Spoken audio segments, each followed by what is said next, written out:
Breaking news చూస్తున్నాం. YCP అధినేత YS Jaganmohan రెడ్డిని మాజీ మంత్రి అంబటి రాంబాబు కలిశారు. తాడేపల్లిలోని నివాసంలో వైఎస్ జగన్ ను కలిసి అంబటి మాట్లాడారు. మాజీ మంత్రి అంబటి రాంబాబు పలు కేసుల్లో అరెస్ట్ అయ్యి బెయిల్పై విడుదలయ్యారు.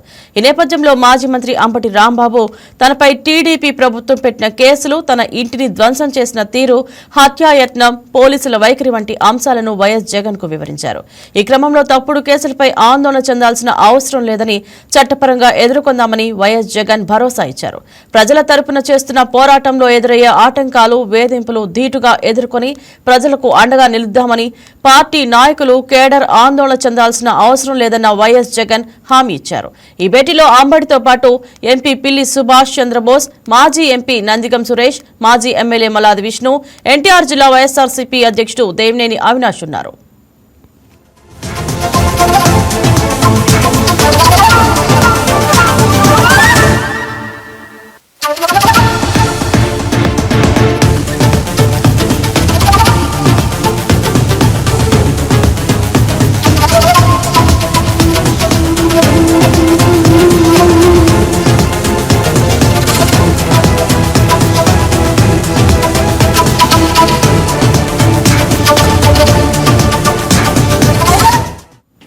మీకు నచ్చినట్లయితే లైక్ చేయండి, షేర్ చేయండి, మా ఛానల్ కి సబ్స్క్రైబ్ చేయండి.